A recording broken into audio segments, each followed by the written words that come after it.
Psychotronic Squirt Gun. Psychotronic Squirt Gun.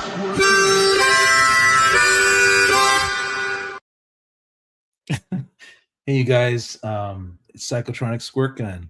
And I haven't done this in like 4 months, something like that. But I normally read through my characters, where they're at, and then I release songs based on that. You know, the songs are, what I say is music first and then story underneath, you know. And so anyone who swings by and says hi to me, I really appreciate that. But before I do that, I'm gonna open up a package, man. I'm just gonna relax and open up a package here that I got from Worcester, New York, and I think it's a shirt, actually. You know, it might be from this group Rectangle Creek that I really like, and sure enough, it is, man. So this is cool. I've been listening to these guys. I also know them as Joseph Airport, you know. I've been listening to them for like 10 years or something. And I like a lot of their songs, you know, like Zooms Man. No calling the Zooms Man. Whoa. And I also got their, let me see which one is. Oh, this is their first release here. That was a gift given to me. And it's Carved Cones in Cotton Castle. And I've been slowly listening to this one. I missed it when it first came out, so I'm really happy about that. So thanks, you guys. Dan was nice enough to email me. I haven't met these guys yet, so and here we have Rectangle Creep. Plasm Fest, right? 2026. Plasm meaning blood, perhaps? I don't know.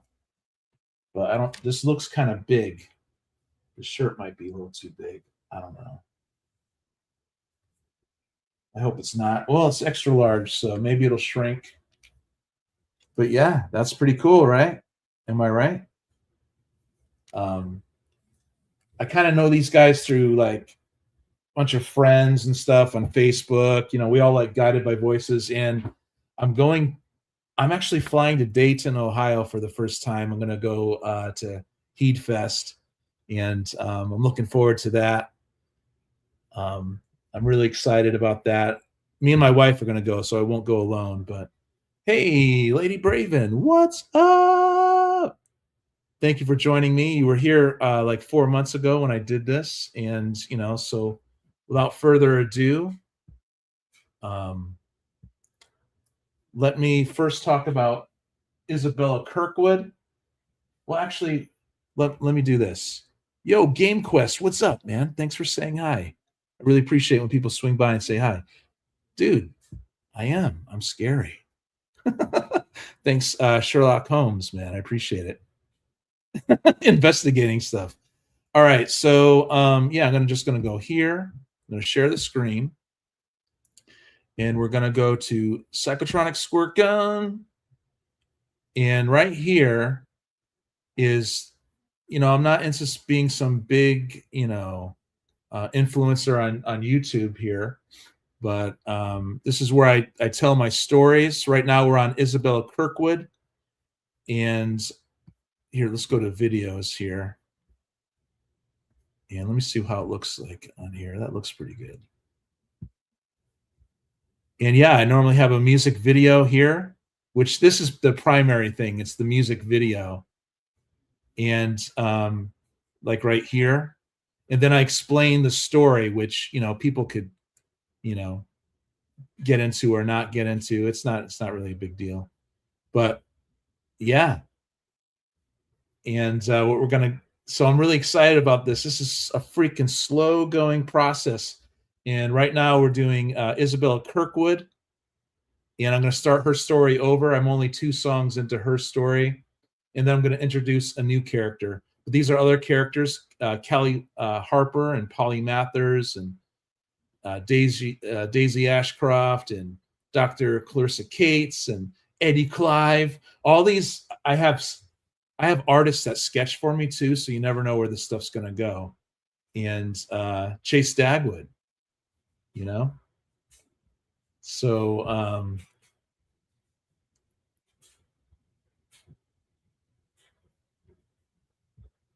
nice. Are you from that area?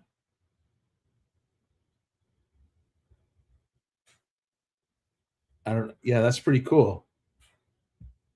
What's up, Game Quest? You already said, "Yo, what's up?" All right. So what I'm going to do now, as an introduction, I'm just going to go blow myself up here, and I'm going to talk about Isabella Kirkwood and my good friend Big B McFly, the comic book guy. We did a huge exchange of comic books, and these are going to be nice ones. I'm going to show, as I'm showing the songs, I got more stuff, but what I want to do is introduce. I got the original sketches here from Big B, and he's a good friend of mine that I've known for less than a year now, but the guy is just so kind. I went down to Oregon. I'm from Washington State, and I helped him organize some stuff, and we just hit it off naturally. But this is his rendition of the Cloud Pusher, which we're going to get into in just a second here. But I'm really excited about that, and that's where this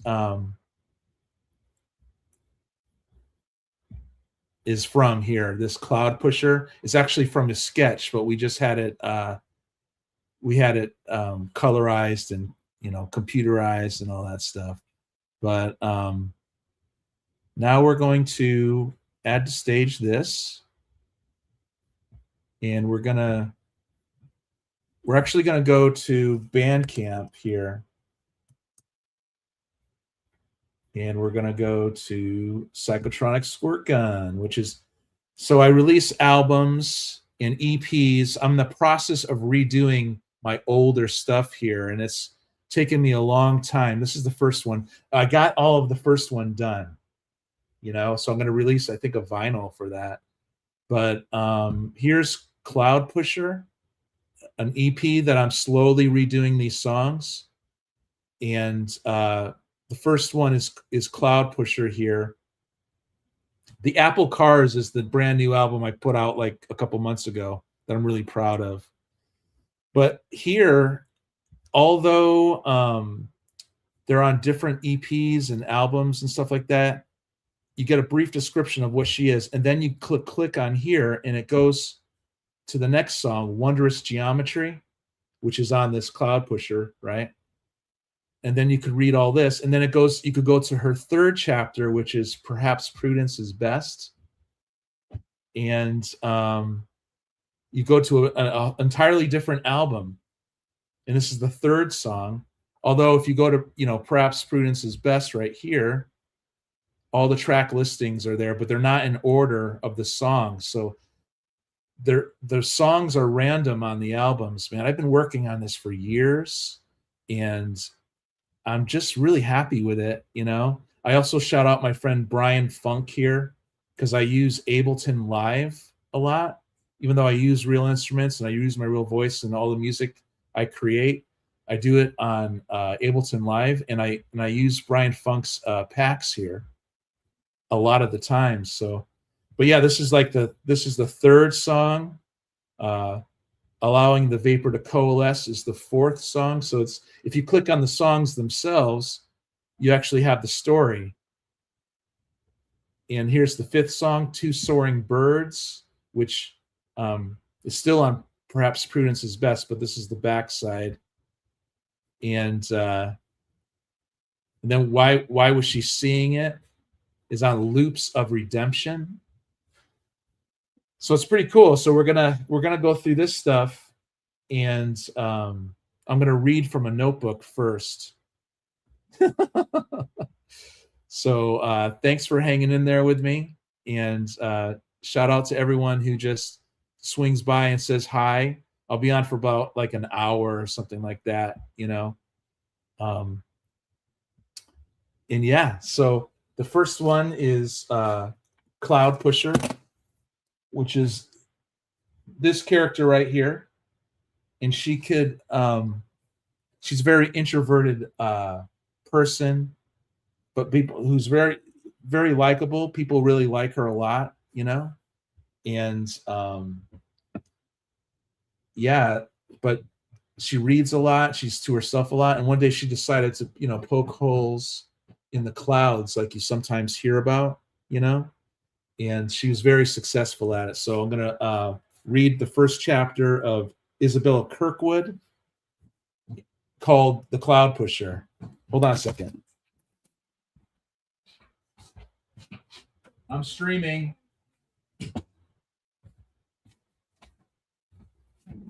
All right.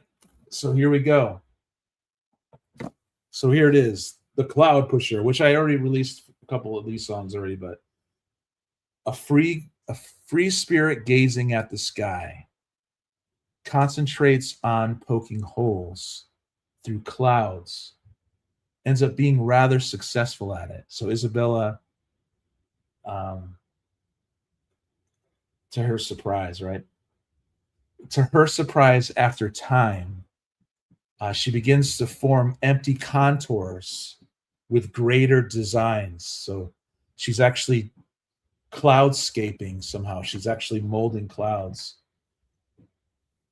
Oh, cloud pusher, what's the reason you do this? Oh, cloud pusher, how is it that you can do it? First, they started off as holes when she was first starting to do this cloud work, you know, but then decided to form some pets, her cats and dogs and butterflies, that she turned into an eye, a large red rose that slowly bloomed fully. And she was actually doing this. You know, she's on a hilltop away from people, you know, she can't really prove it. She was doing it. So, oh, cloud pusher, what's the reason you do this? Oh, cloud pusher, how is it that you can do it? And then one day she sees an image that she did not design. So she saw an image. Was this a random event that morphed her flower into a dragonfly? So she was creating shapes, and then suddenly one of the shapes morphed into some other figure without her participating in that. So that morphed her flower into a dragonfly that soared slowly into a dove. At first she was shocked, but then shrugged it off, as people tend to do. So, oh, cloud pusher, it's the reason you do this. Oh, cloud pusher, how is it that you can do it? So now we're gonna add this. And I somehow lost, no, I didn't. There we go. And we're gonna go to Psychotronic Squirt Gun. We're gonna go back to Cloud Pusher here. And we're gonna play this. But I'm gonna cheat because, hold on a second, I'm gonna play this. A free spirit gazing at the sky concentrates on poking holes. But I'm actually going to play it over here because, you know, StreamYard doesn't really play other websites' audio very well. So we're going to do it. A free spirit gazing at the sky concentrates on poking holes through clouds, ends up being rather successful at it. To her surprise, after time, empty contours with greater designs.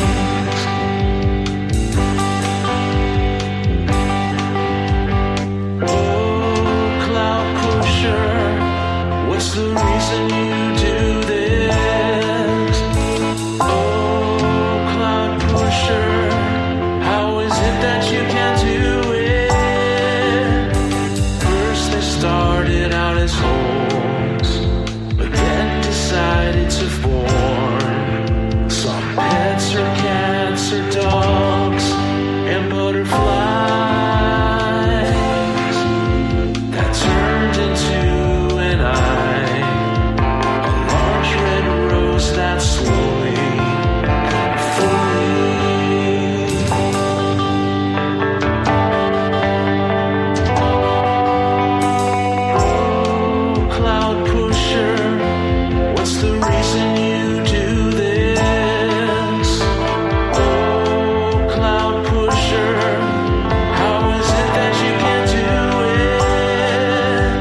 Okay, it loops. So I did not want it to loop. So I got to unloop it. There we go. Okay.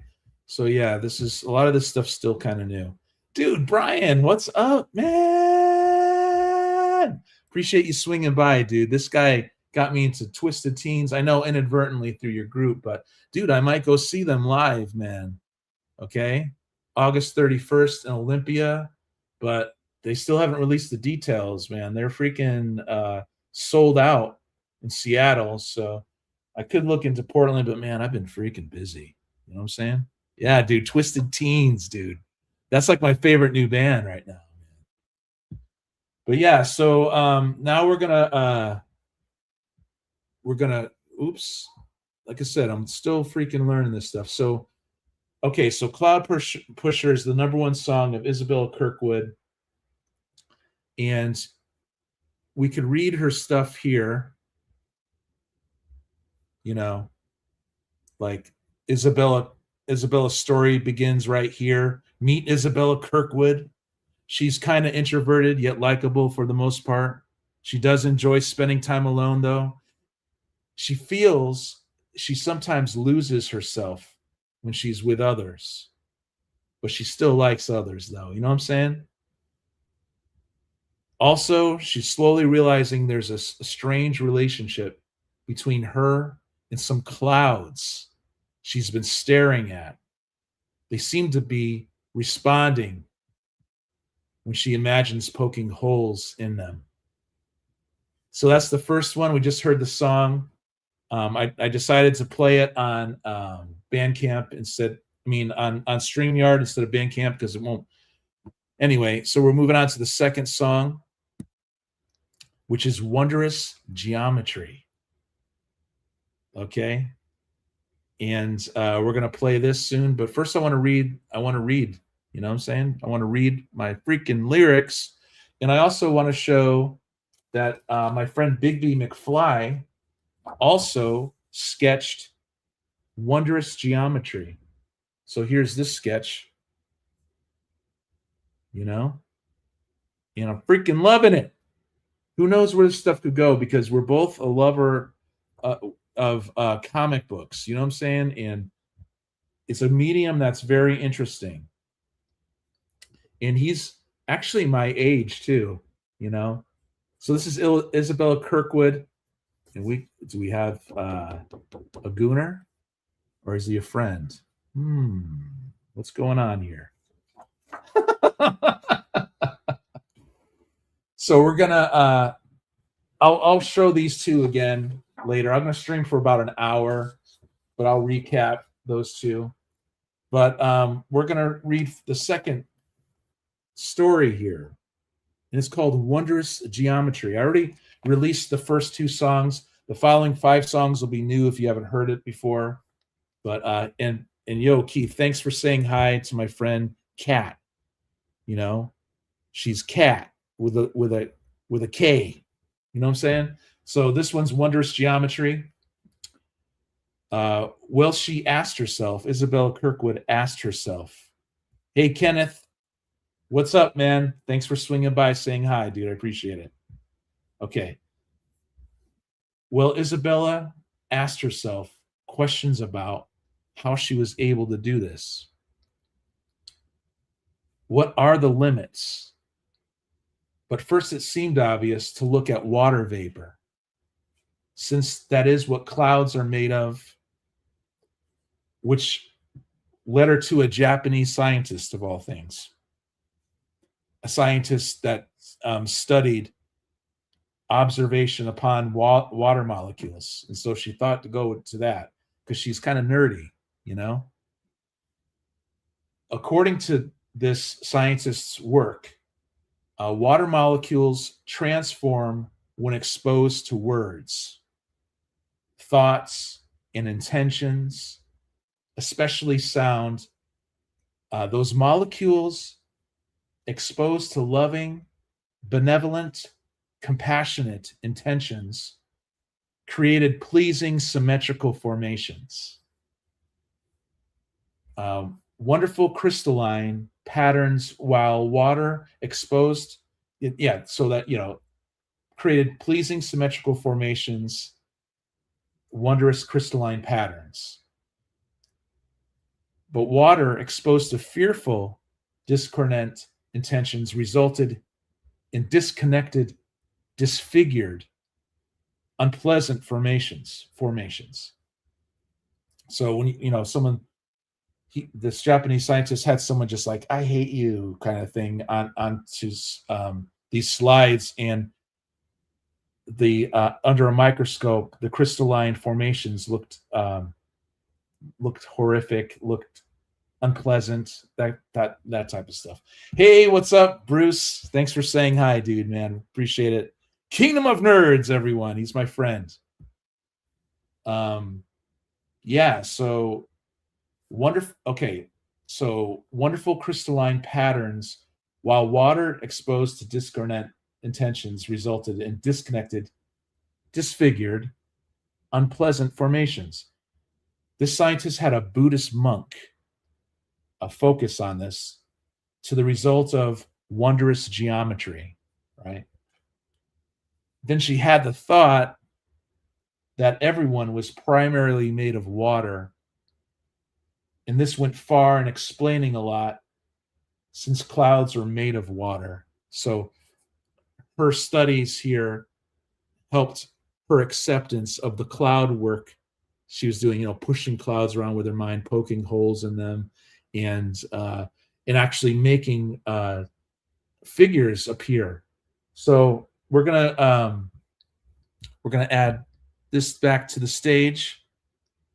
You know what I'm saying? And I'm gonna do the total fake out. But first, I'm gonna read from here before I do the fake out. And so, of course, I'm shouting out Brian Funk. He taught me a lot, man, through his videos about Ableton Live. And I love his rectangle synth guitar. I love it. But the story so far, Isabella begins her research into her newfound abilities of pushing clouds around with her mind and creating new shapes for them as well. How on earth am I doing this? She asked herself. So she set off to do research on the effects of observation upon water molecules. And that's what this is. So I'm gonna push this here. It's gonna be the total fake out, but then we're gonna hear the song. Well, she asked herself questions about how she was able to do this.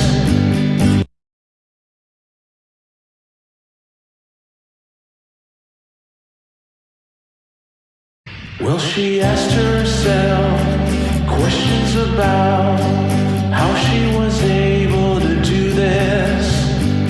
What are the limits? At first it seemed obvious to look at water vapor, since that is what clouds are made of, which led her to a Japanese scientist.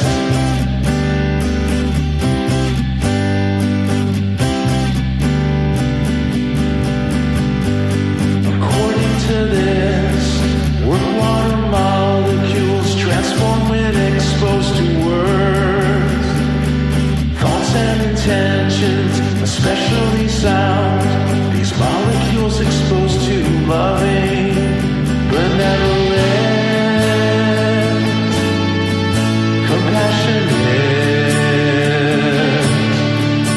intention, created pleasing symmetrical formations.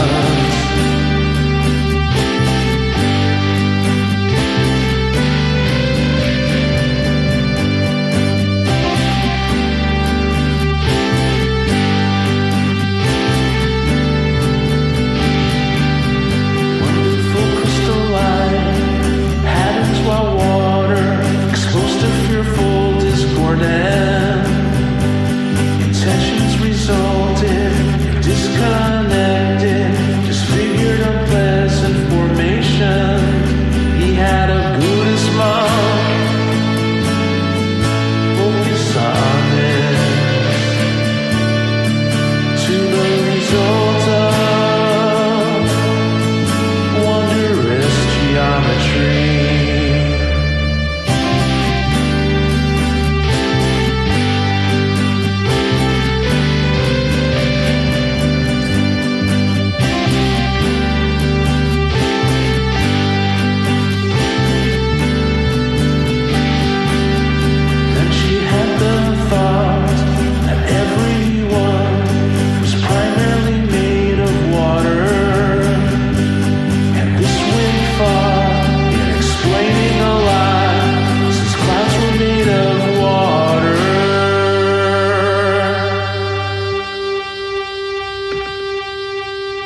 So I just got these from Big B McFly, who actually sketches my characters as well. I hung out with him all day yesterday, and it's so much fun hanging out with people that you relate to. You know what I'm saying? But yeah, we're gonna move it on, and yeah, dude, thank you so much, man. That's from I play on the pad sometimes. I do the strumming, but I use Brian Funk's tones, dude, on that guitar that I told you about, man. So I think I read this. Yeah. So we're gonna go big here, and we're gonna go on to the next freaking song. And I have them all written down. I've been working on this stuff for freaking years, man.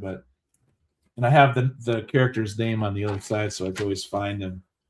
So this is her third chapter, right? Called Prudence. Perhaps prudence is best. Perhaps prudence is best. That's what she's thinking, you know? So creating wonderful patterns molecularly is one thing, right? In the sky. But moving the entirety is another.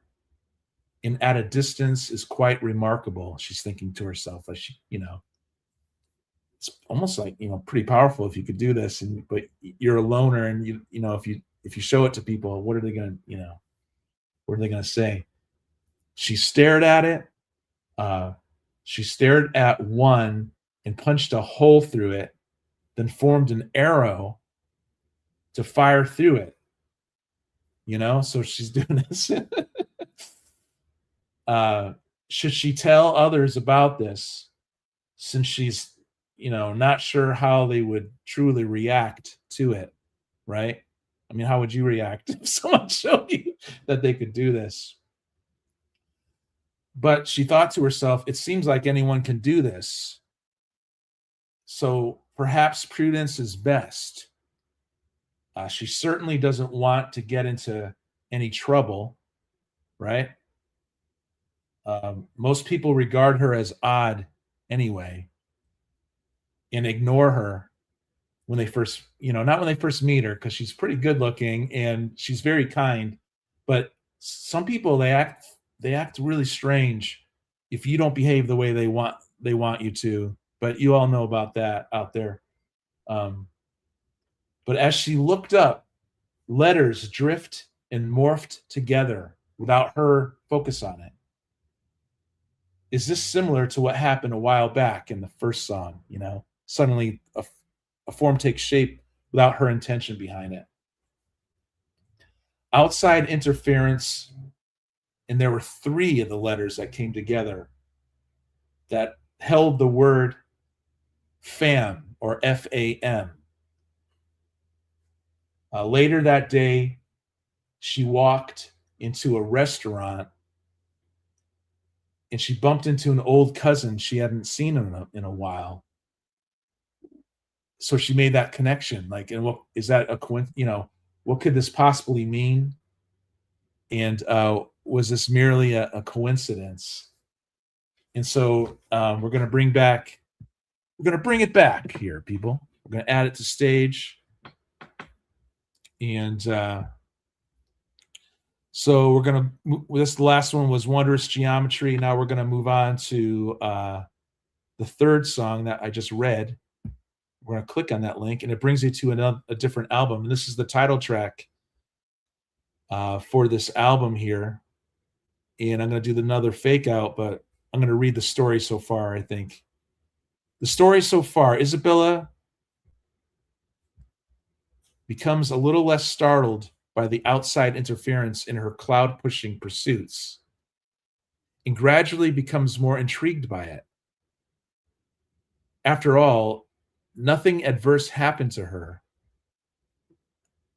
after she made this discovery.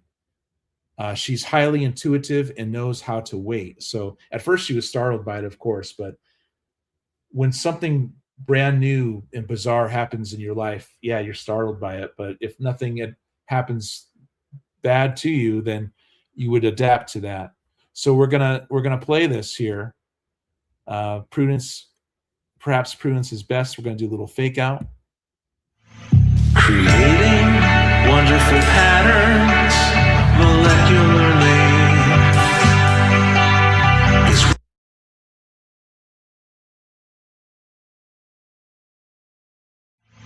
creating wonderful patterns molecularly is one thing, but actually moving the entirety is another, and at a distance it's quite remarkable. She stared at one and punched a hole through it and formed an arrow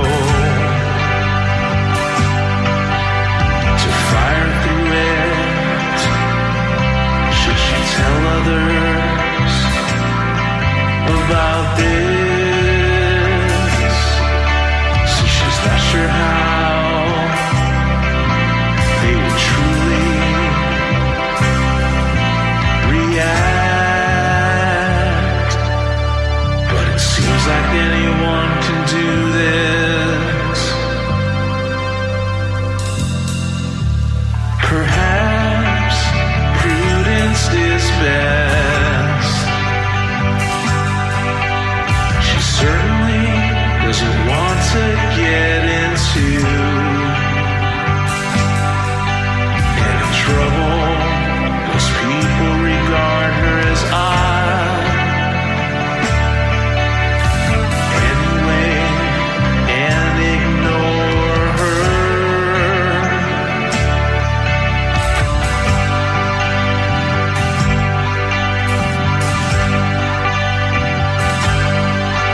As she looked up, letters drift and morph together. Is this similar to what happened a while back? Outside interference, there were 3 of them. The held the word fam, F-A-M.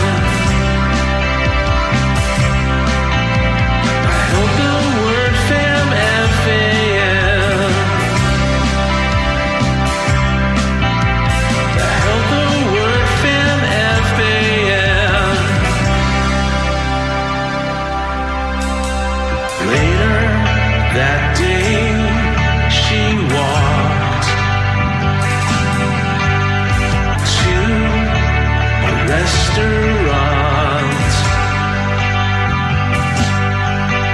She bumped into an old cousin she hadn't seen in a while. What could this possibly mean? Was this merely a coincidence?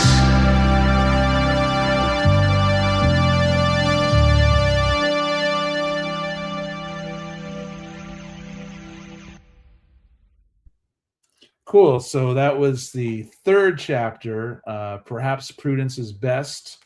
And I've been showing comics that I just got yesterday from my artist friend who sketched Isabella Kirkwood. So it's very apropos that this all happened yesterday. And yeah, so let's go back to this over here. Oops, I'm still learning this stuff. And yeah, perhaps prudence is best. That's where she's at. And we got some Brian Funk solar pads that sound like the Juno. He actually samples the Juno in that. You know what's cool too is you could go back to the very first song here. I loop back, and then you could go to the second one. It's a lot of work, but I don't know. You know, it's something to do. I feel like I just feel good about doing all this stuff, though. So here's, we're back to number 3. So now we're gonna go to allowing the vapor to coalesce, which is also on the perhaps prudence is best album. But before I do that, I'm going to actually read the lyrics again. So this is kind of looping. You know, I like to loop. Come on, loop. So here's Isabella Kirkwood. And I always have to find the next song, but I put the characters' names. Good, I'm not muted. It's a little tricky working with StreamYard sometimes, you know. Here we go. Allowing the vapor to coalesce. Okay. She opened her eyes. What on earth was that about? So when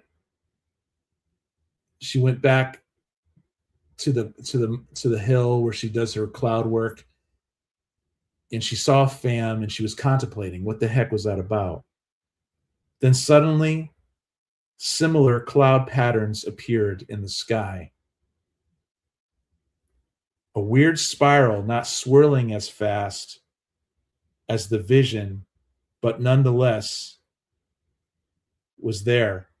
And so she starts seeing a vision in the sky through the cloud work with what she saw was two birds, with two birds gliding towards it, towards the spiraling.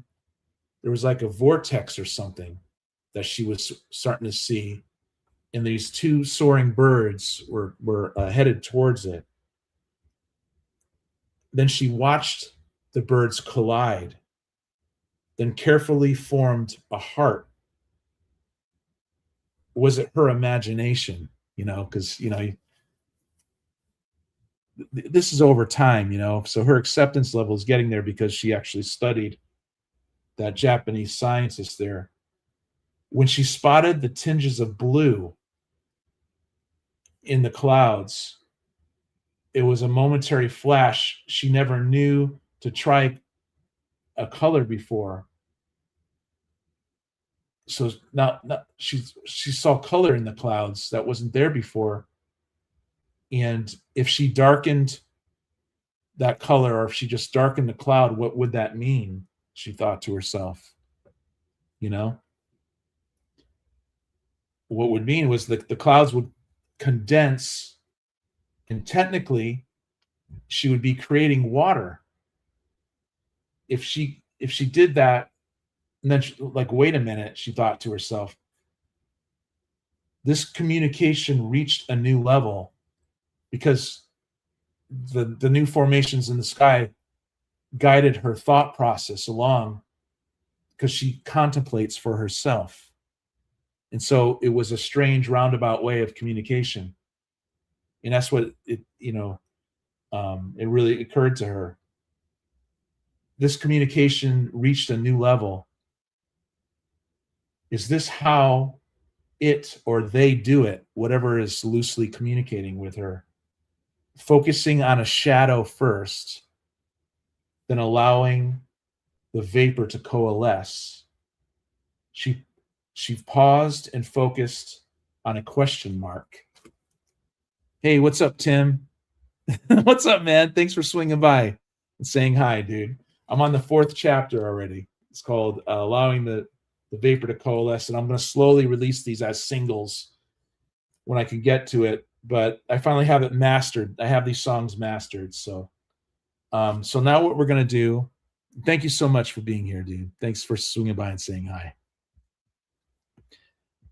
So we're going to add that back to stage. And so we're going to actually listen to this. Now it's going to be the total fake out because YardStream doesn't do audio well all the time with other websites, but I'm going to read first. So once again, I use Brian Funk Ableton packs. They're just, his tones are really good. His sampling's really good. And, you know, I create the music, but, you know, he does these presets that are awesome. So the story so far, Isabella is truly gifted but even she's having a hard time believing the conclusions she's arrived at. If the mind can poke holes into clouds, what does that really mean? And how far can one take this concept? And it doesn't even get into all the reveals of this in the lyrics. And so now we're going to listen to this, but you're not going to hear it because it's a fake out.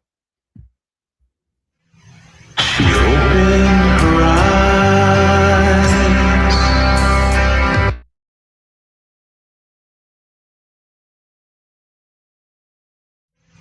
She opened her eyes. What on earth was that about? And suddenly similar cloud patterns appear in the sky. Weird spiral lines swirling as fast as the vision, but there nonetheless.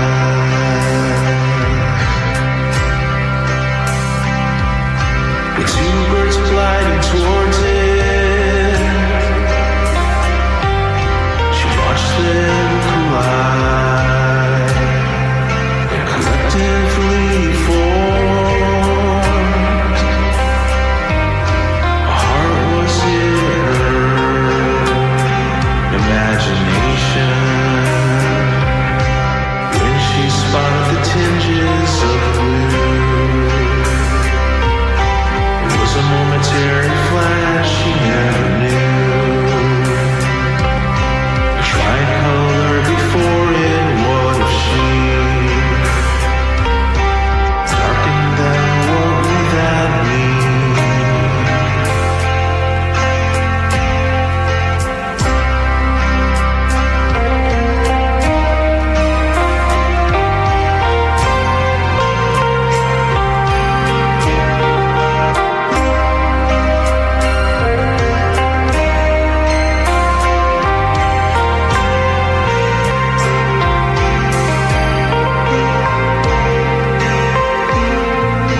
The clouds would become dense. Technically, she would be creating water if she did that. Wait a minute. She thought to herself, this communication reached a new level. Is this how it or they do it? Focusing on a shadow first,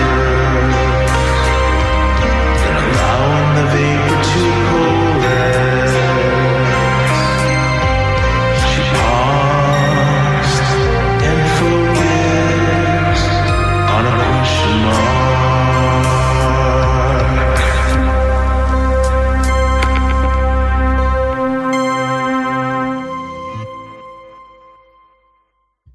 Yeah, so I had such a good time with Bigby, McFly, and I got all these awesome comics because I love older Marvel comics, you know what I'm saying? And he sketched me these characters. For those of you who have been here, you've seen this, but new people coming in, they don't necessarily know, but this is so freaking cool. And it's what I used for this here,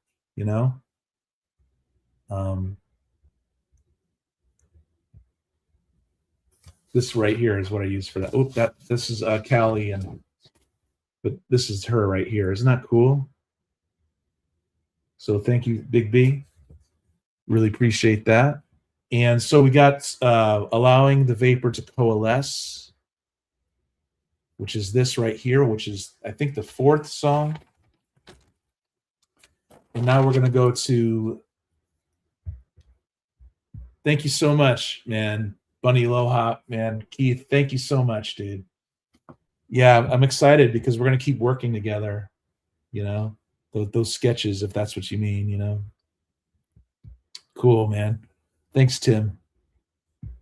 Yeah, so we're gonna go to Two Soaring Birds next. And so I have it set up here, um, that you know you can loop back to the beginning to Cloud Pusher, all the way to the first one that we talked about earlier, or you could just move on to Two Soaring Birds, which is also on the Perhaps Prudence is Best. This is just the backside of the album, and so we'll read that soon. But first, I want to read the actual lyrics. So it's called the Loop de Loop. I'm looping. So this is the fifth song. The fifth song called Two Soaring Birds. And I've been working on all this stuff for years, and it's slowly coming together. But here we go. She believes in herself, even to the dislike of others, right? And she knows this is a strength, not a weakness. She also knew not to draw attention to herself because of all this cloudscaping, and all these revelations that there's some other beings or being that could do what she's doing. The longer she focused without an interrupting thought based on the past, right? So the longer she focused without having that interruption, because when we think it's associative memory, we're always thinking about the past, or it's connected to an idea about the past. But when she put that aside and she just focused, right? The more refined her image in the sky was. So the better her focus, the better the cloud shapes, the cloud formations became. She was getting really good at this, a little too good. And maybe since it seemed like something else with seemingly equal abilities was trying to communicate with her.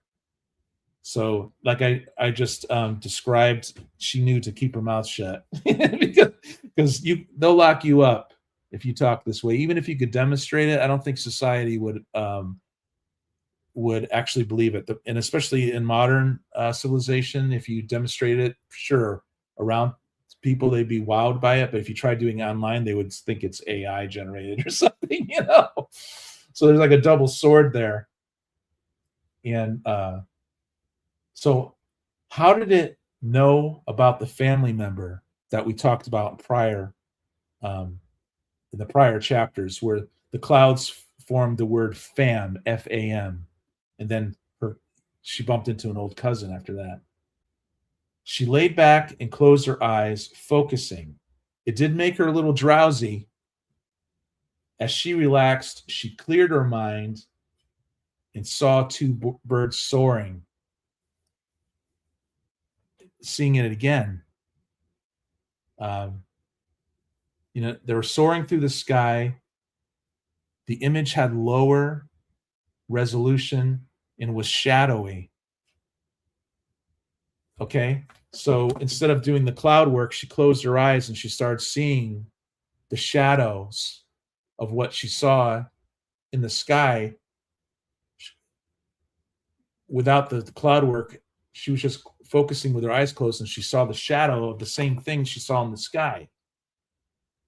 Then what seemed like a whirlpool above them increased its spin, and the two winged figures flew right into it and disappeared. So it wasn't like the cloud work where they came together and there was something spectacular to behold in the clouds, right? In her mind, when she saw the shadow work, the two birds soared together into the spiraling field within her mind. So so that's Two Soaring Birds, and that's the fifth chapter. Now we're going to bring this back, and before I do the fake out, which is hit this and you don't hear it, but we'll play it seconds later, we're going to, and I'm also going to show comics that I got, you guys, just yesterday. They get better and better. Trust me. Okay, so the story so far. It appears Isabella can do more than push clouds around with her mind. Pretty weird, eh? I'm sure you heard about folks doing this, though. Am I right? Some like laying down on their backs on some grassy hill or something and poke holes through the clouds, right? You guys heard about that, right? But just in case you never heard of that, here it is. So, this is for people who are just like randomly clicking on this song and they get a brief description. And of course, you can go scroll through everything again. Here's the first one, Cloud Pusher. Here's the second one, Wondrous Geometry. Third. Fourth. And the fifth, Two Soaring Birds. So we're going to listen to this now. You're not going to hear it because I got it queued up. She believes in herself, even to the dislike of others. She knows that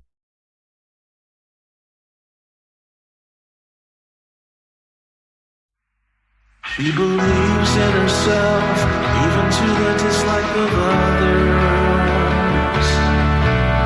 She knows this is a strength, not a weakness. She also knew not to draw attention to herself. The longer she focused without uninterrupting, thought based on the past, the more her refined her image. In the sky she was getting good at this, a little too good, maybe since it seemed like something else.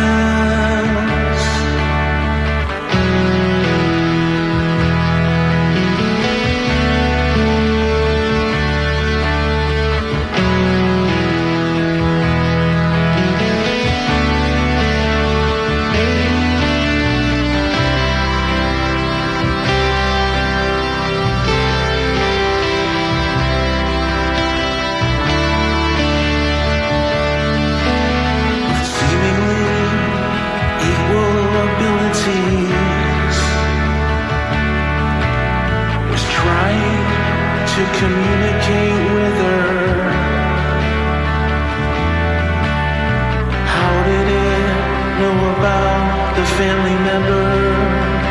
She relaxed back and closed her eyes, focusing.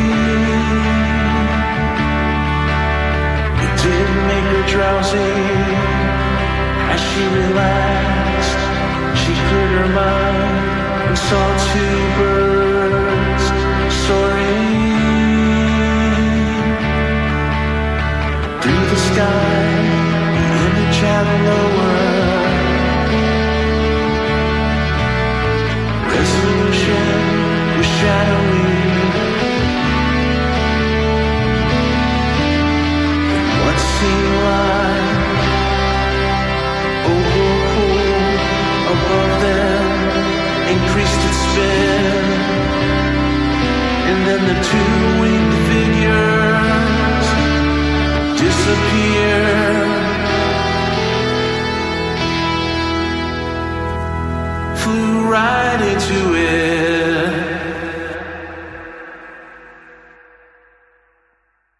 Freaking love this comic, man. It's Jack Kirby, Galactus versus Thor. Freaking classic. My cat saying hi. Hold on a second. Don't do that again.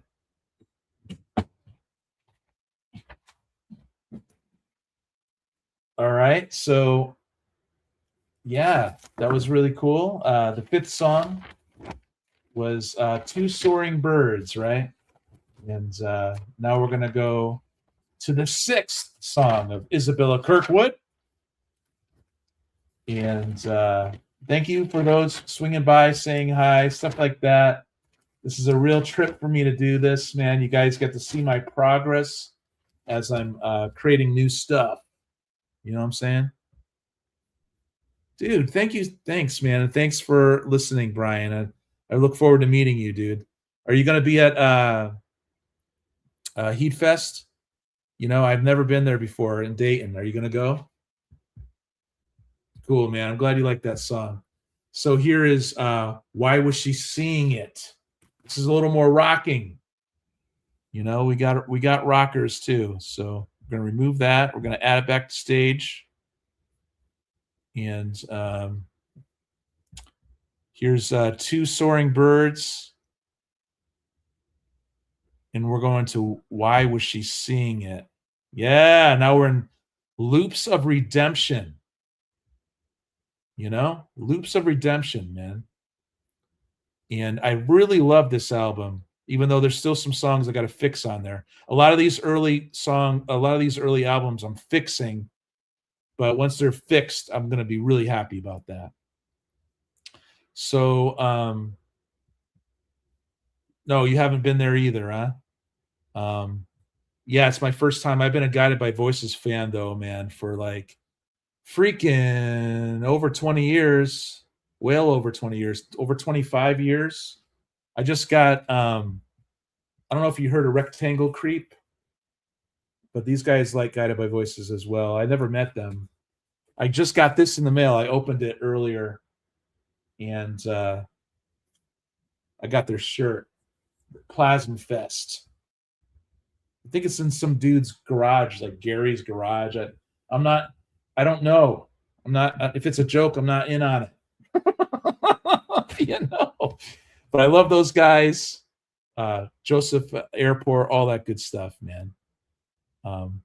So we're going to remove that. We're going to remove that again. And we're going to read the 6th song here. Why was she seeing it? Isabella Kirkwood, why was she going through all this? Can you imagine that? Can you imagine someone going through all this stuff? Holy freak. So why was she seeing it? More images in her mind's eye. It's the shadow play that she's beholding within her own mind because she's learning how to clear her mind.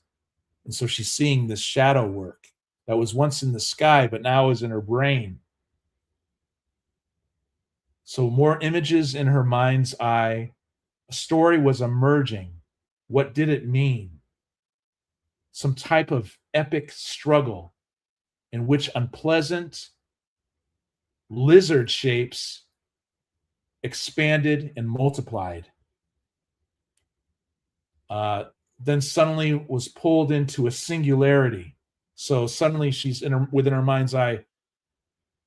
This freaking scary situation showed up in which these lizard beings were multiplying and coming at her. But then a singularity showed up, and they all got like pulled into it.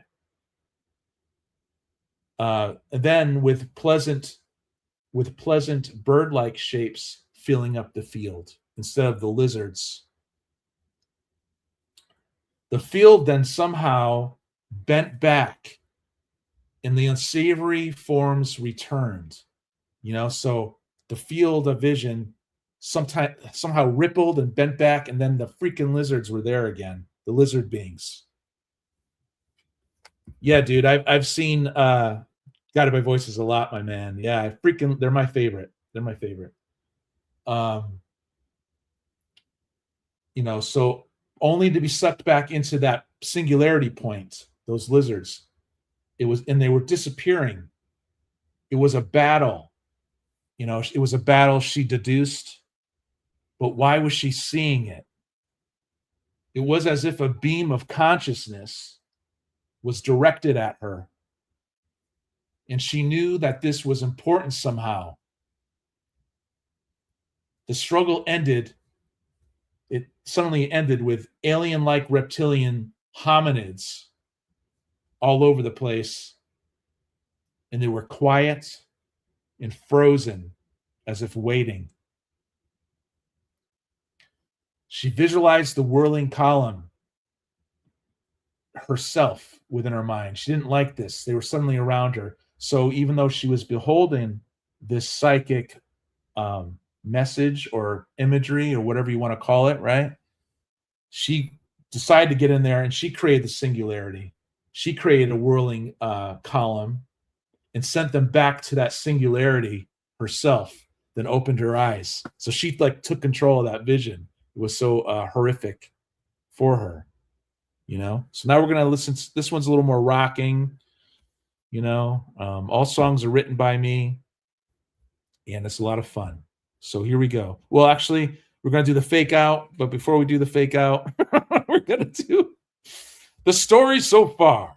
This is a continuation of Two Soaring Birds, describing a profound vision Isabella had, not only in her mind, but in the clouds as well. She had it in the clouds first, then in her own mind. Something apparently very powerful seemed to be communicating with her. Okay? Pretty cool, right? So we're going to hear that, but you're not going to hear anything. And then more images in her mind's eye. A story was emerging. What?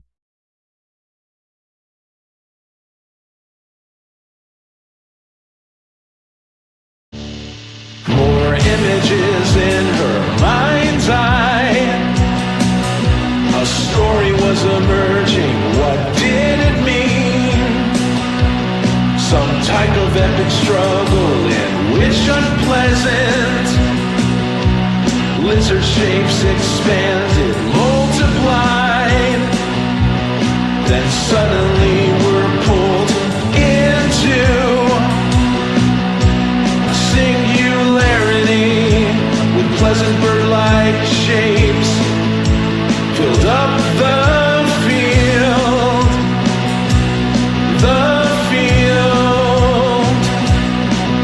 Then they were somehow bent back, and the unsavory form returned.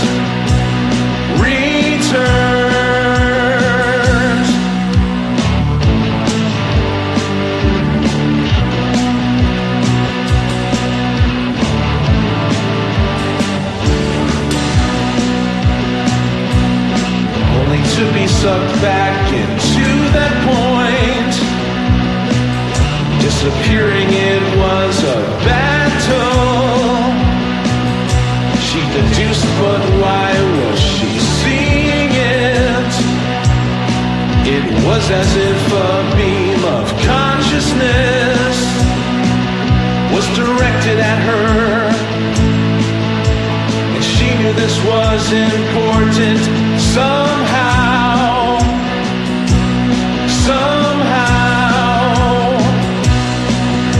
The struggle ended with alien-like reptilian hominids.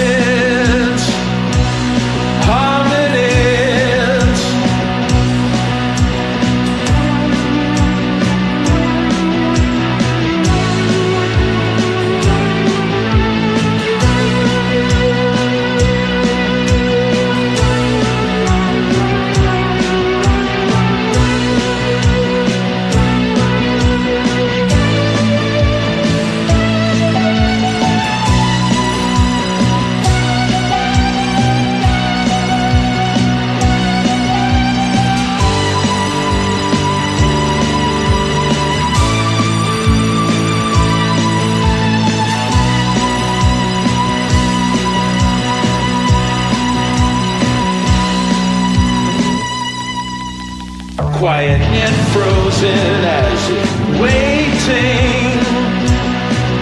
She visualized the whirling column and sent them back to that singularity. Herself then opened her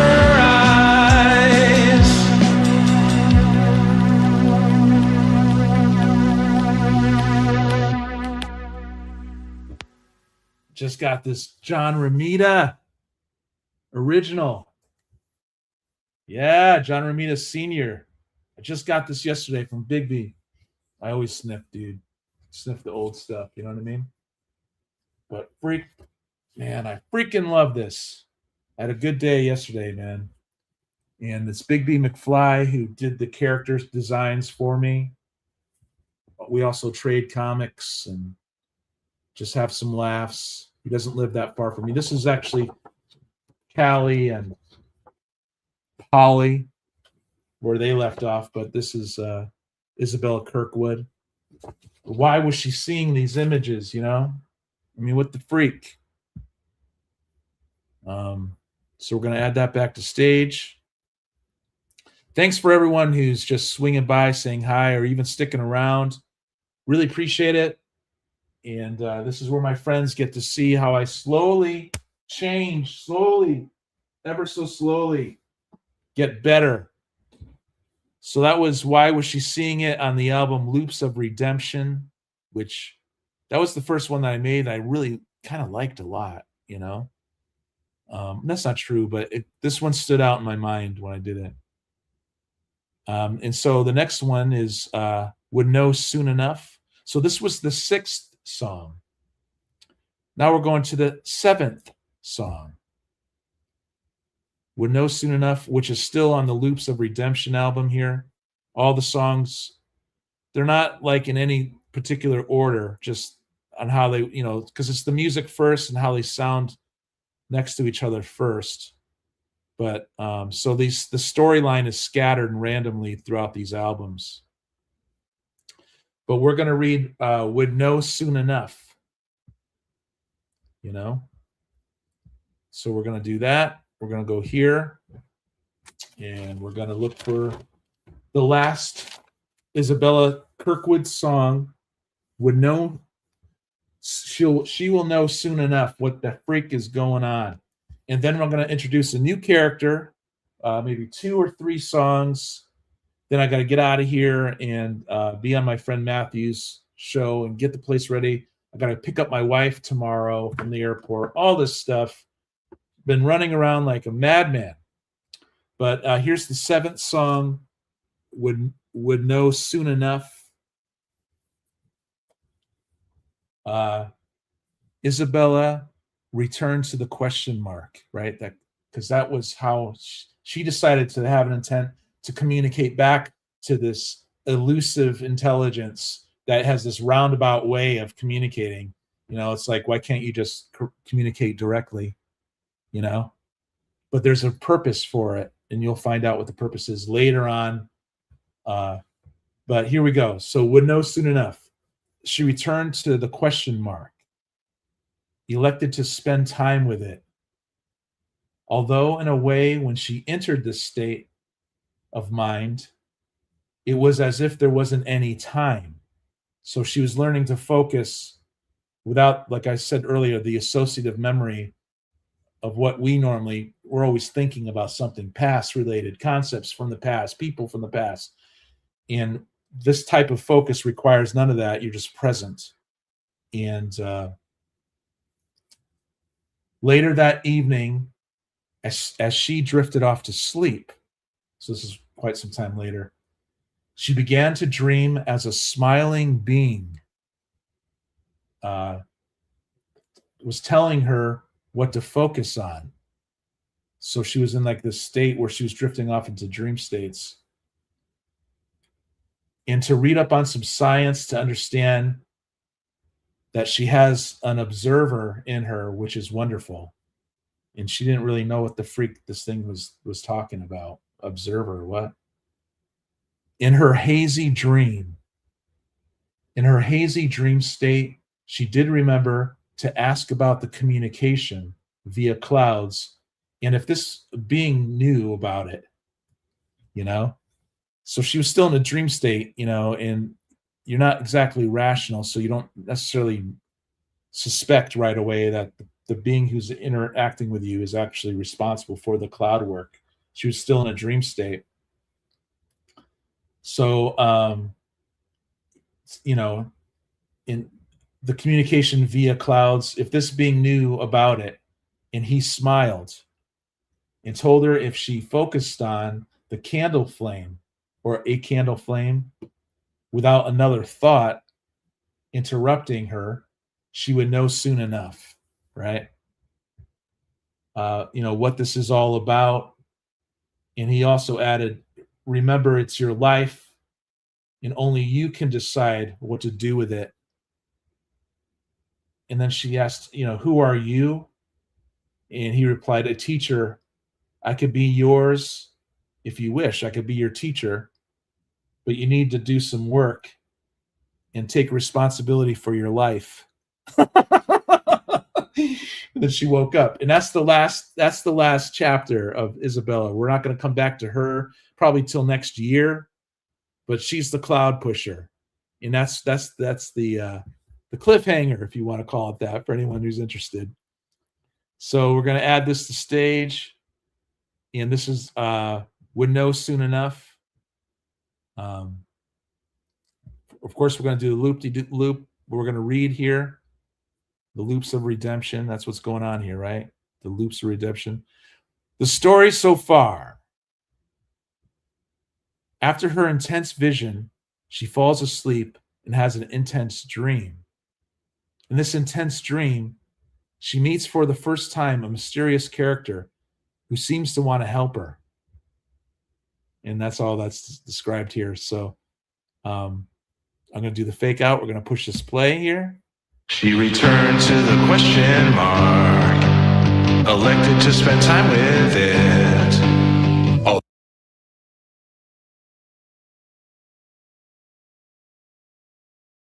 She returned to the question mark, elected to spend time with it. Although in a way when she entered the state, it was as if there wasn't any time. Later that evening, as she drifted off to sleep, she began to dream as a smiling being, telling her what to focus on and to read up on some science to understand. She has an observer in her, which is wonderful.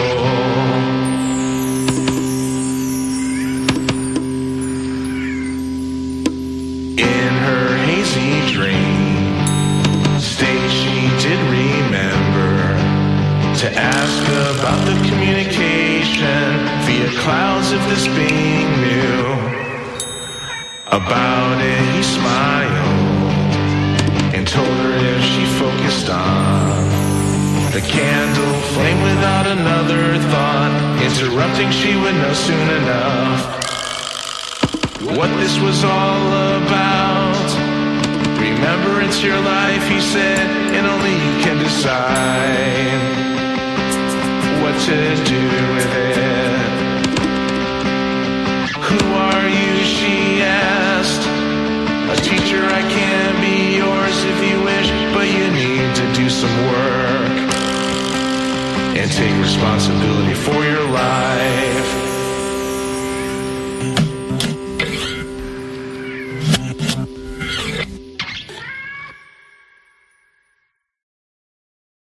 So my cat kept freaking bothering me in that freaking song when I was recording it, so I decided to keep it, But this is Steranko. Steranko. I don't know if you guys heard of him as an artist, but real psychedelic stuff from the 60s. Really awesome work here. So thank you, Big B McFly. Big B McFly. You know who he is by now. For those of you who don't, he's actually sketching my characters. So we just did 7 chapters. Can you believe it? Isabella Kirkwood. I'm going to get more sketches from him. I'm excited about that. And now we're going to move on to a brand new character. Can you believe it? A brand new freaking character.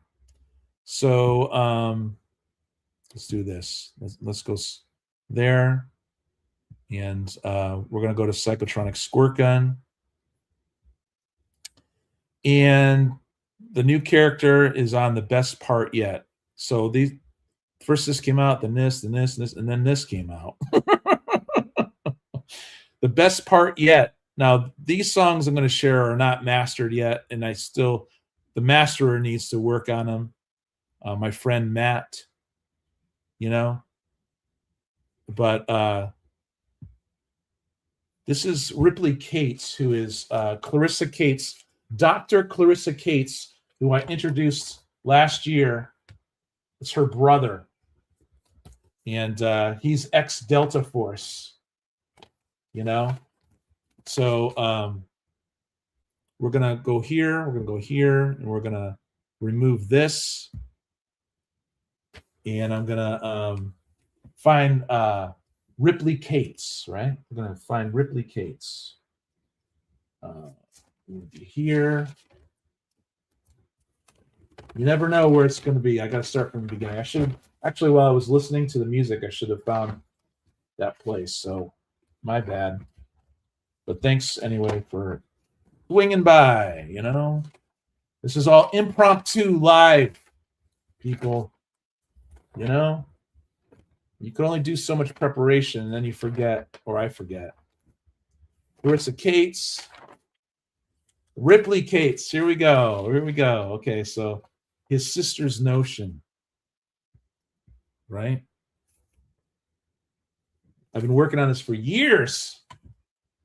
Now, Ripley Kates, ex-Delta Force, he's a little jaded. He's a little jaded at the military. He's done things he's not necessarily proud of, and he was very idealistic in the beginning until he had to do these things, and he saw the outcome, and he started questioning things for himself. You know, so the first song's His Sister's Notion. He's an investigator. He checks out things for himself. He understands due diligence. Understands stories are essentially spin. He found this out once he left the department, okay, which was, we'll call it the department. He's proud of his military service. It helped him. He needed that discipline when he was younger, but now he has an itch to investigate for himself.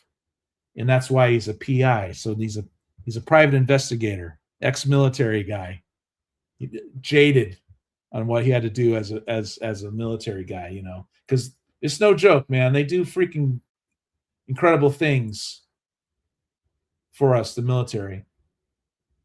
Okay, so now he starts thinking about his other sister. So we have Dr. Clarissa Kates, who's a scientist. Then we have Celia Kates, who is more of a new ager, you know, and is more idealistic and has all these weird thoughts. And Celia irritates both Ripley and Clarissa.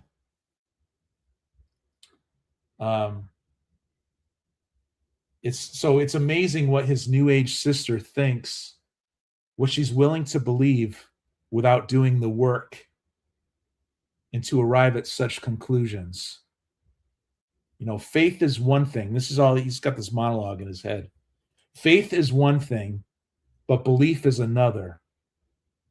Belief and disbelief are pretty much the same thing. They both prevent one from looking into matters for themselves. Like his sister's notion of a corporation masquerading as a sovereign nation, right? You know, these conspiracy theories.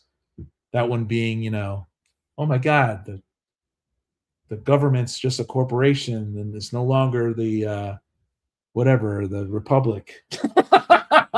Well, his sister's into that, and he's irritated by that, and he wants to correct her, you know? So now we're going to go to the first song of Ripley Kates. Check it, people. There he is in the corner there. Uh-oh. Let me remove that. There he is. Ripley Kates. He's right next to Isabella, you know? Thanks for joining me in this adventure.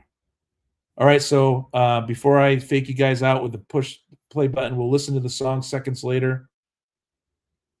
Check it. Meet Ripley Kates. Below is a fairly decent description of him.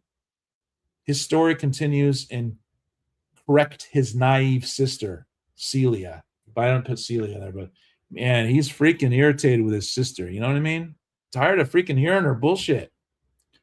All right, so here we're going to do this, but you won't hear anything for the first few seconds. He's an investigator. He checks out things for himself. He understands due diligence. He's an investigator. He checks out things for himself. He understands due diligence. Understands stories are essentially spent. He found this out once he left the department. He's proud of his military service. It helped him.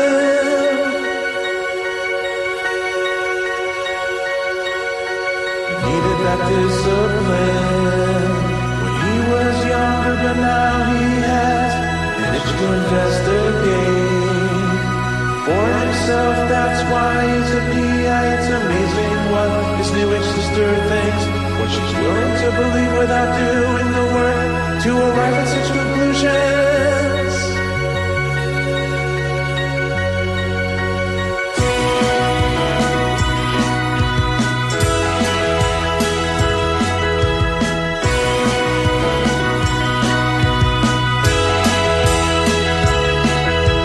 Faith is one thing, but belief is another.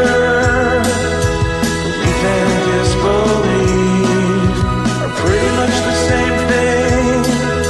They both prevent one from looking into matters for themselves. Like the sister's notion of a corporation masquerading as a sovereign nation.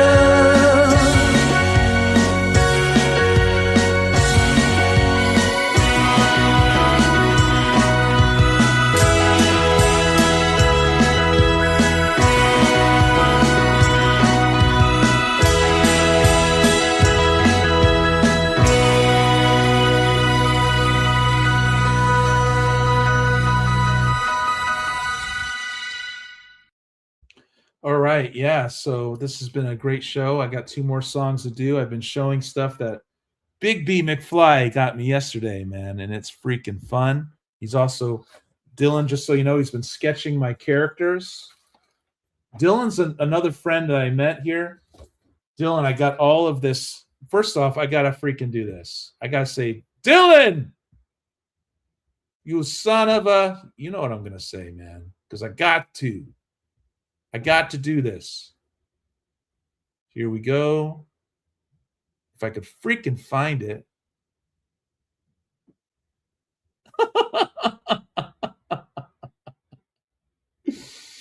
Nope, this ain't. Your goal here?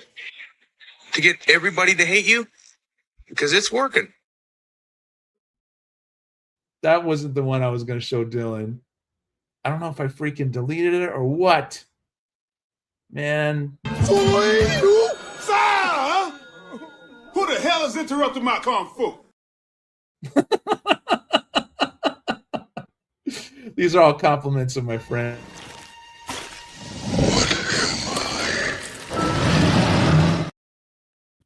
Dude, where the freak did this one go? Now I'm freaking. Listen to this, man.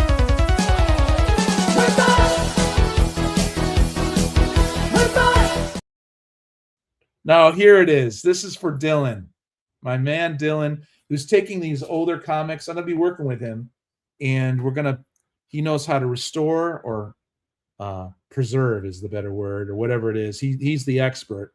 But this is Dylan. Dylan! You son of a bitch. Yeah. What's up, Dylan? Hey, Don Carter, what's up? Thank you for saying hi. Conservation work. Yes, conservation work. But yeah, I feel real good about what we're doing. And so I just, now I'm on to the second chapter. It's called Correct His Naive Sister. All right? Because he's ex-military. He's a private investigator. He's got this freaking sister named Celia, who's a new ager, and he's tired of her not doing her due diligence, checking things out, you know? So this is what this second chapter is about, this song here. So I'm gonna read it here. Correct His Naive Sister. What an outrageous concept. How can that be true? There's too many people in the world, too many smart ones to allow such a travesty to exist. And yet, Ripley is aware of that thought being disbelief. And therefore, he would be remiss not to look into it for himself. So he can correct his naive sister, right? Because that's what he's going to freaking do. But suddenly the phone rings. It's Durrell. This guy Durrell, his closest friend, who's always trying to hire him, because he's his former CO, commanding officer. He's really he's disillusioned with what he had to do in the military, because civilians don't really understand, and he's still weighing things up, but he's Delta Force, a commander too. So he's always trying to hire him, Durrell. And Durrell says there's few good people to rely on. There's few good people to rely on, you see. And Ripley remembers him saying. So he answers the phone. He says, "Well, what's going on, old friend?" And Durrell says, "Listen up, Rip. There's some matters going down that you should be briefed on." But Ripley wants to correct his naive sister. See, he wants to really do the research and correct his naive sister. He doesn't have, and he's kind of done with the military because of the things he's done in the past. Because now's the time to correct his naive sister. Ripley told Durrell that he was out, right? Ripley Kates is out. And that's the way he wished to stay. You can't turn your back on this one, old friend. I need you in my office at 0800. This one cuts a little too close to our country. Trust me. There's no time to correct your naive sister. But he wants to correct his naive sister, okay? So we're gonna go to the second chapter here of Commander Ripley Kates. See, did you guys see him? Oh, there he is, right there in the corner there. Let's add that to stage. And let's put me in the corner. I'm so deft at this. All right, so I'm on Bandcamp, and you go to Psychotronic Squirt Gun, and there's all these albums, and none of the songs connect to each other in a linear story way. They're just albums with music, so it's music first. But if you go and you click on the album, and then you click on the song, like the first one I showed, His Sister's Notion, then you get a description here, and you're supposed to have another link. But the reason why I don't have a link is because I need to get these songs mastered. So we're going to go to the second song, Correct His Naive Sister, which is on the best part yet. I forgot about that. This is all impromptu, you guys. And now I'm going to read from this. Here is Ripley Kates. Here's Ripley Kates introduced in His Sister's Notion. He still thinks about his sister, Celia, and what she recently said to him. He doesn't like it. Doesn't like conspiratorial thinking, since he knows a lot more about the world than most. He really doesn't like what he perceives to be a lack of critical thinking in her. So Ripley's talk with Durrell continues in an existential threat rip from the perhaps Prudence's best release. Well, we're gonna do that as the last one. I'm gonna do the fake out here, which I'm gonna press this. What an outrageous concept. How could that be true?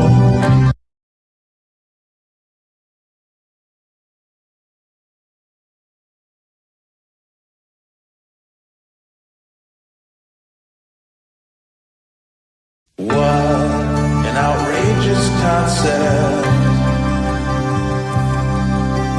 How can that be true? There's too many people in the world. Too many smart ones to allow such a travesty to exist. And yet he's aware of that thought being disbelieved.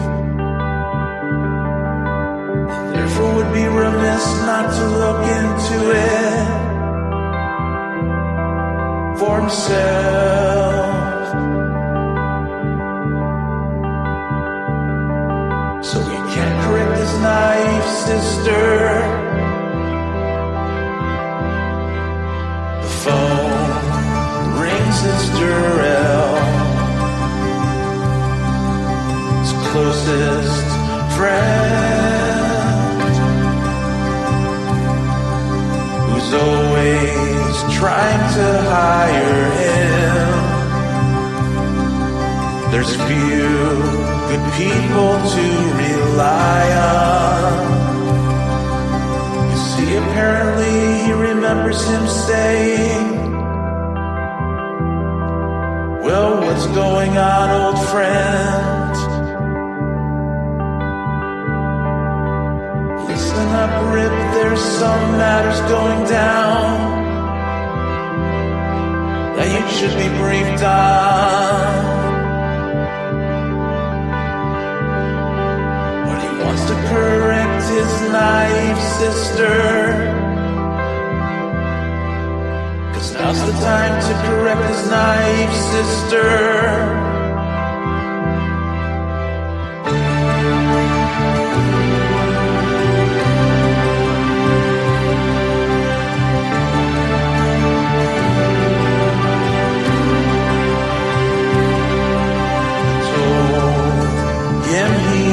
Out, and that's the way he wished to stay. You can't turn your back on this one. Old friend, I need you in my office at 0800.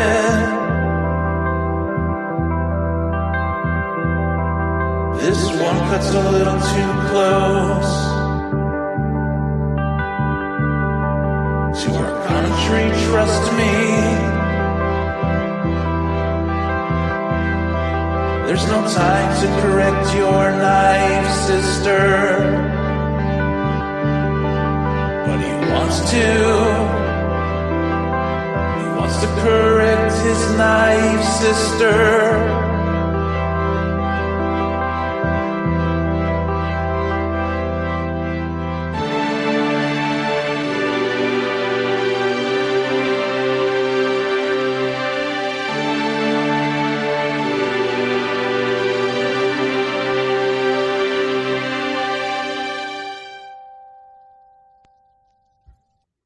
Cool. So yeah, I should have went to the next one, but all these comics I just got yesterday, so I wanted to share them. I did this big freaking trade with this artist, Big B McFly, who's actually sketching my characters, and I'm really happy about it. I'm really happy about that. So okay, so I've been working on this for freaking years, and I always create new music, but right now I'm going back and fixing the old stuff so that the songs will matter more to me, at least, you know. But I'm going to the next song, Ripley Kates, which is happening soon. The very last song. And I also want to say that Big B McFly, he did an A-OK. So I'm going to probably go through. I'm going to probably do another stream, just going over the comics that I got yesterday from him. But I got an A-OK. Now, I'll show you the A-OK I got from him. But the next and last song that I'll show today is called Existential Threat Rip. And this is it's more of a rocking song. I'm going to read it right now. So existential threat, rip, as in Ripley, right? So this is Darrell talking to Ripley. This is the next song, the third chapter. Could be an existential threat, Rip. I need the right team on this. The ones I could really trust to get the job done. He told him before he had time to ask, why me? Like, Ripley didn't even have time to say, why me? And so this is, now he's stepping into his office. This was like on the phone, but now he's going face to face to him. So no sooner than stepping into the office with a smile, he heard that from his former CO, his former commanding officer, Darrell, right? And Darrell says, I've been monitoring a situation for a long time now. It's a domestic threat with part of the local law enforcement compromised by blackmail and dirty money. We need to keep this one with few eyes and ears, since legally it's out of our jurisdiction. And, Rip's like, what? Because he's done. He's in the private sector. He's a PI and he's done. But he loves his friend, Darrell.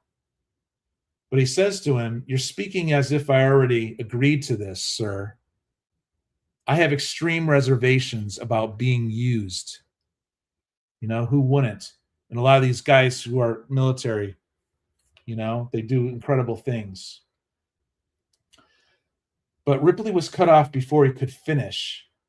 And Darrell says, it's more than just one area. It's an infestation. And this is just the beginning. So, yeah, Tat! What up, Tat? We're on the final song here, Tat. Tat likes a lot of this stuff, too. I really appreciate you, Tat. Yeah. Oh, it's okay, my man. I want to get Tat on the drums someday. He's a drummer. He's a freaking drummer. We're going to add this to, we're going to go do the last song here. And so it's Existential Threat from this release. I normally have the link, but they're not mastered yet. So I'm going to go here. I'm going to go here. And I'm going to go to Existential Threat because I know where the stuff is. And I'm going to read a little bit, push this button, give you the fake out, hear the last song, and then I'll say goodbye to you guys. And I really want to thank you guys for saying hi to me, coming in when you can, and all that good stuff. This tune is about Ripley Kates, and we last left him in Correct His Naive Sister from the Best Part Yet release. Ripley had some run-ins in his past. He's not quite sure if he blindly trusts authority anymore. But he still respects and loves his former commanding officer, Darrell. This sometimes happens when people survive war zones together, right? So they've been through a lot together. So here we go, man. We're going to end on a little rocker. I'm going to click that fake effect out. Could be an existential threat, Rip. I need the right team on this.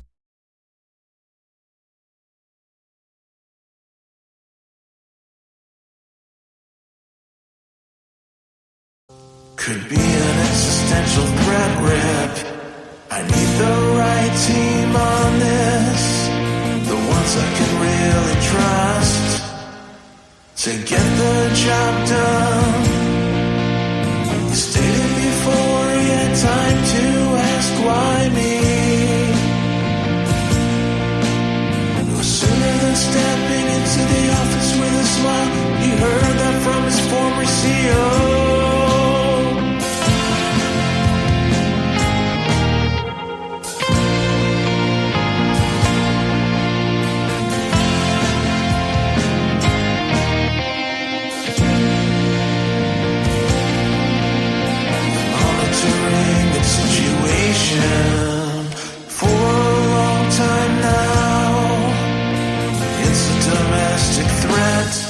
with part of the local law enforcement, compromised by blackmail and dirty money. We need to keep this one with few eyes and ears, since legally it's out of our jurisdiction.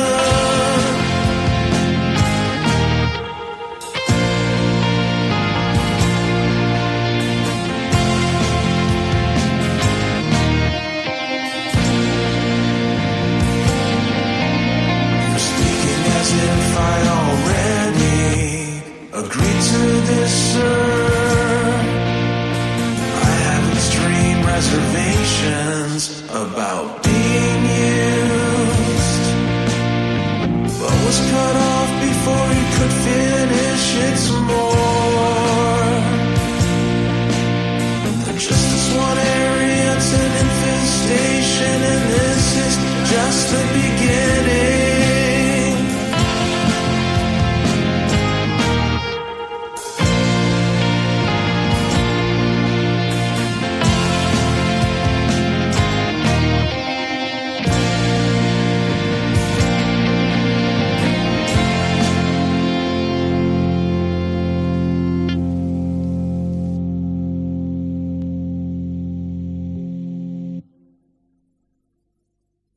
Okay, I think I'm going to end it here. Really appreciate you guys checking out my stuff. We're gonna go to YouTube here, I guess. I don't know. Let's just click out of this. Let's go here. And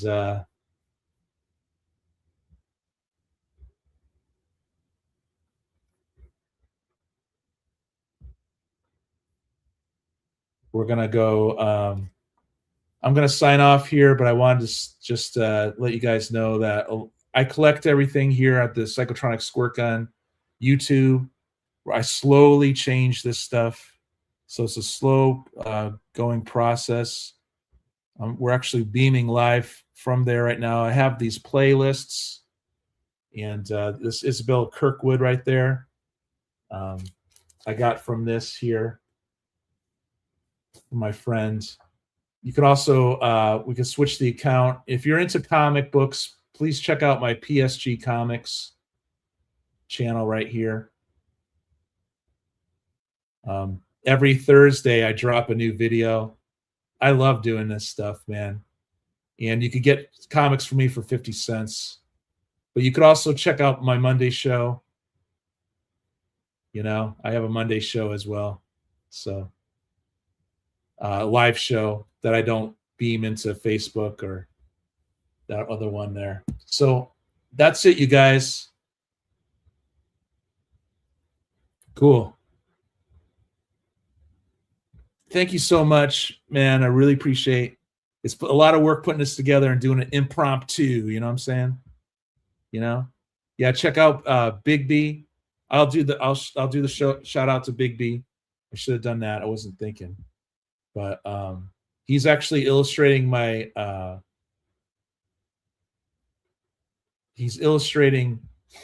my characters, which is really cool, you know. So we'll share that really quick.